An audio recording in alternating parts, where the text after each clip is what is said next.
The Rossum Vegan Gal here, and today we're going to do a topic of interest to people is, a lot of people eat different ways. There's people who are vegetarians, there's people who are vegans, and there's people who are what they call raw foodists. When I say raw, I mean raw vegan. I don't mean raw food in the sense of eating raw meat or raw dairy. So that's something that I'm not a fan of or think it's a good idea. So what I wanted to do today was tell you a little bit more about what it actually that means, and I have some really nice cards here that give some good information about it. So first of all, if you're a vegetarian, well, first let's backtrack. If you're what we call a SAD eater, S period, A period, D period, that means a standard American diet. And it's interesting that it makes up the word sad because it is pretty sad. I'm sorry to tell those of you out there who think otherwise, but I'm always happy to hear your comments on what you think about that. And it's sad because most people eat very highly processed foods.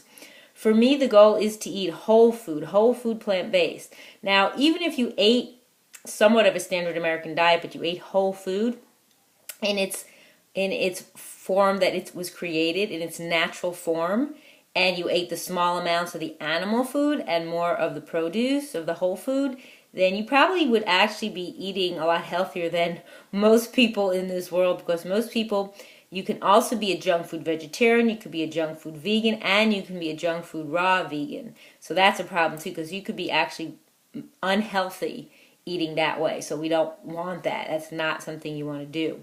So first, just to tell you briefly, a vegetarian is just someone who doesn't eat mostly its meat. But a lot of them, you see, vegetarian is a very loose term. So a lot of people say, well, they're ovo or they're ovo-lacto. So ovo means they eat eggs, lacto means they have dairy. But and there's also pesca, I think, tarian, which eats fish. So there's many different styles. So for me, that's not where I started. When I changed my way of eating, I don't like to use the word diet because diet means on and off, on and off. It's a term that I prefer not to use. So when I decided to change the way I eat, I came into being vegan through macrobiotics. And although macrobiotics does sometimes have small amounts of fish, it's not the large portion. The large portion is whole food. So that's most important. So what I wanted to tell you is, what is the definition of vegan? So it's spelled V-E-G-A-N, but it's pronounced vegan, they say here. So it's a stricter form of vegetarianism, and it's not consuming animal or dairy products of any kind, including all animal byproducts such as honey. So yes, I don't agree with honey, although there have been times when I've done some reviews of products that have used raw honey, but I am not a fan of honey either. But I have to tell you that I do think that beeswax, even though it is from a bee, beeswax used in natural body care products is natural. There's a lot of different waxes that people use that are not natural. So if I have an option, I'll opt for the beeswax as opposed to some other wax that is not actually natural, okay? So a popular adage, it's true that most vegans, people in veganism say, is you don't eat anything with a face or anything that has a mother, that's true. Adopting a vegan diet usually goes far beyond what type of food a person consumes and more of a way of life, as most vegans aspire to eschew animal products of any kind, such as leather clothing, shoes, or car seats. And I agree with that. I don't wear leather shoes. I actually wear rubber shoes, and I did a review of the Dayco Foot Ease. That's a different on my channel. You could check that out. Those are the shoes I wear exclusively. And yes, I do not own a leather jacket. I don't have a leather belt. I don't wear leather clothes. I don't have leather gloves. I just don't think that that's a good idea. So I stay away from anything like that. Veganism as a philosophy has its core over the desire to abolish all cruelty and exploitation of animals in such areas as zoos, circus, and television advertisements. Yes, I believe that animal cruelty is a big issue. And everyone comes to this way of life, or this way of eating, for different reasons. Some of them have a health condition, some just want to change and eat better because they want to prevent, and some also do because they see the cruelty that's been done to animals. There's some really hardcore movies out there, and there was one that I watched once, if you can obtain the CD, or it's a DVD, I think it's called Meat Your Meat. So it's meat, M-E-E-T, your meat, meaning M-E-A-T, and it's like a Holocaust with animals. It's really sad how they're put into such a way of where they're in these tiny little cages and they have to be boxed in. So imagine if you were like all scrunched up and you couldn't move and everything was together and you had to, take care of your bathroom stuff right there and nothing was cleaned up and it was all really sad. So, that's changed a lot of people. A lot of people have become vegans because of that. Now, the history of veganism. It has ancient roots. The Essenes, a Jewish religious group that flourished in the 2nd century BC to the 1st century AD, were most likely the first groups of people. Well, I actually think it was in the Garden of Eden. Adam and Eve actually did not eat anything of an animal. They only ate the fruits of the trees. So they were actually also vegan. So that's in the beginning of time. So I think it goes much further. They follow, there's also the 6th commandment in the 10 commandments is thou shalt not kill, so they follow that also.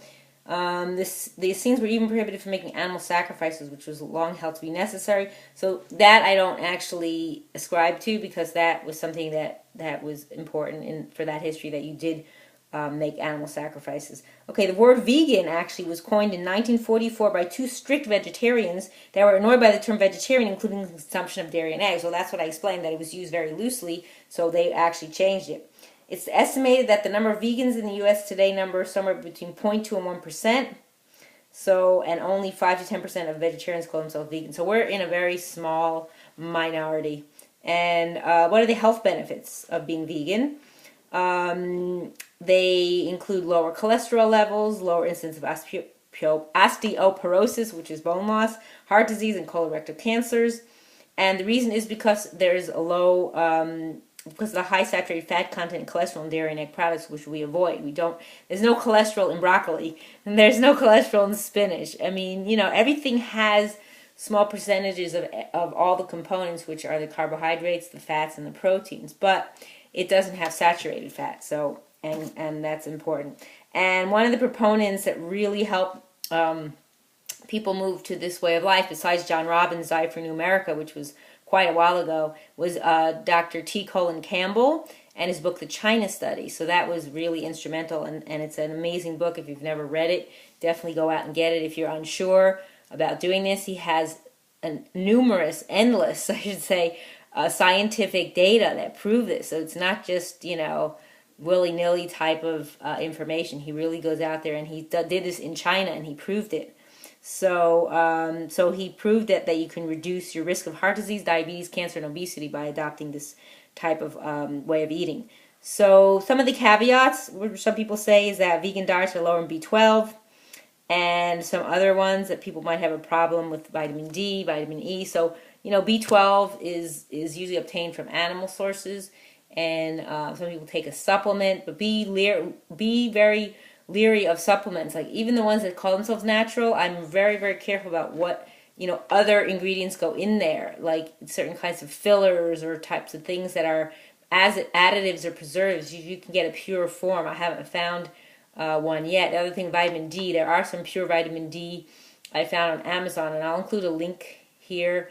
It's the purest and organic, made from mushrooms. It's a D3, which is much better for your absorption.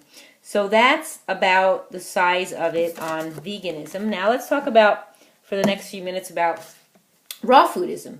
So raw foodism, or people call it rawism or living foodism, or I call it raw vegan, is a lifestyle that advocates the consumption of uncooked, unprocessed, and as close to the natural state as possible. So that doesn't mean it can't be heated. It just has to be below 118 degrees. So that's the time when the enzymes start to break down.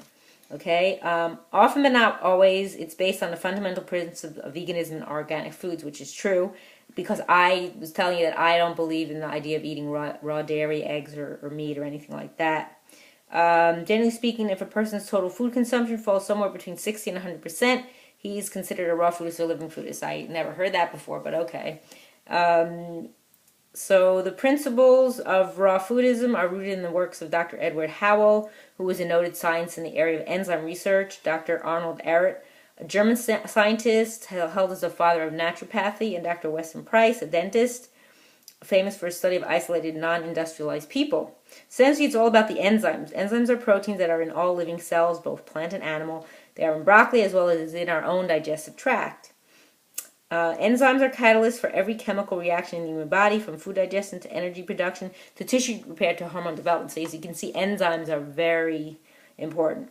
Without enzymes, we would cease to live. What the aforementioned scientists discovered was that the enzymes in our food operate only up to a certain point.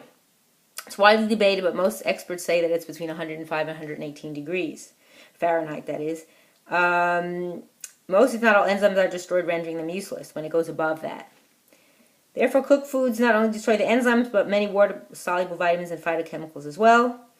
And considering it is already an accepted fact that we were all born with a finite amount of endogenous enzymes, it logically follows that the more exogenous enzymes, those we can obtain through our food, the less enzymes we have to expend. So there's a lot of controversy on the whole enzyme thing, so I'm not really sure where I'm at yet with that, and I'm not a scientist, and I've never tested myself to see am I getting the enzymes. Like if you do, a lot of people think that you have to be very, completely 100% raw to benefit, and you actually don't. I mean, the more you can incorporate, the better, because it digests much easier, and it's a lot more easy to assimilate in the body, and the body doesn't have to work very hard, which is really good. Okay, there is now very clear evidence of a correlation between the levels of enzymes and your overall health. The more enzymatically alive your food is, the greater your level of health. So if you're a living being, which we are, then you want to eat live foods. I think that's really a key. So what are some of the health benefits? Let's see. Abundant energy, better digestion and absorption of nutrients, which I just mentioned. Enhance a more youthful physical appearance, deeper sense of spirituality and mindfulness, greater physical endurance and flexibility, better control over weight gain. So those are really important. So the idea is, like, when I started a long time ago, over 20 years ago, and I saw people who were doing what I'm doing now, and they were doing it as long as I'm doing it now at the time, and they looked so young compared to the age they actually are. So it's pretty amazing that it is a testimonial, especially you see it on the face of a person more than anything, the age of a person. So it's not to say that I probably couldn't do more to reverse the aging process. We're all a work in progress, so it's all something to work on. So the whole key here is to eat more whole, unprocessed food that is as close to nature as possible. So, if you grab an apple or an orange or a pear, I mean, those are easy foods to eat. They come in their own fast food package, I would call it, because they're so easy. You don't have to do anything with them. You buy them, you wash them, you eat them. That's the fastest food on the planet, something like that. Or grapes, cucumber, things that you could just take and eat without having to really do anything with them. So, that's something to experiment with. Think about doing that for yourself. Like, try a day or try a meal. Take one meal of your day and make it just 100% raw. Make a salad, make a smoothie. There's many different types of recipes out there that you could try out, to make like raw pasta, add a zucchini, and then make yourself a tomato sauce. And throw in some seeds and some sprouts, something and make it tasty. Sprinkle a little seaweed on it. So there's many options out there with what you can do to try it out. But you have to really keep in mind not to go overboard on fats. A lot of people do that, where they substitute that because they're not getting it from the animal foods. Just be aware. It's better to get more of your calories from your greens and your fruit and balance those out. And the other things should just be minimal. So that is what I wanted to share with you today. I hope you had a little bit of education from what I've shared with you, so you have more of an idea of what exactly it means to be a vegan or a raw vegan. And I consider myself what I want to consider myself is a whole food vegan. I don't like labels necessarily, like do I only eat raw, do I eat some cooked, how much, what percentage. I'm not really into all that. So I'd rather call myself a whole food, plant-based vegan. I think I like that better. Even though vegan's a label, I use it to identify myself that I don't eat anything from animals, of an animal or from an animal. So thanks for watching. It's the Rawesome Vegan Gal, and if you have any comments or questions or suggestions, please do definitely leave them below the video. And thanks for watching.